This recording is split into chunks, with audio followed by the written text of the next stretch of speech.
ఒకరోజు పశువధశాలలో ఒకడు గోవును చంపడానికి వచ్చాడు. గోవు వాడిని చూసి నవ్వింది.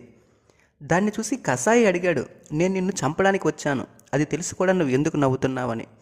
అప్పుడు గోవు ఇలా అన్నది, నేను ఎప్పుడూ మాంసాన్ని తినలేదు, అయినా నా చావు ఇంత ఘోరంగా ఉండబోతోంది.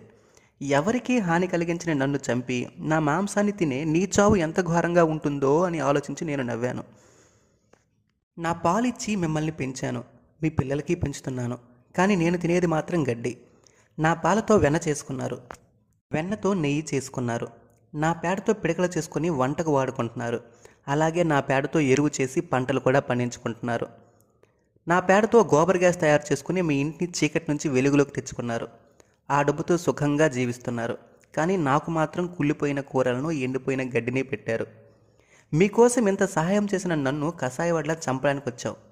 నా పాల నుంచి వచ్చిన శక్తితోనే నన్ను చంపడానికి ఆయుధాన్ని ఎత్తగలిగావు. ఆ ఆయుధాన్ని ఎత్తే శక్తి కూడా ఇచ్చింది నేనే.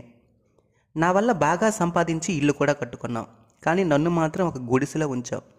నిన్ను కన్న తల్లి కంటే నేను ఎక్కువ ఆసరాగా నిలిచాను. శ్రీకృష్ణుడికే ఇష్టమైన దాన్ని నేను.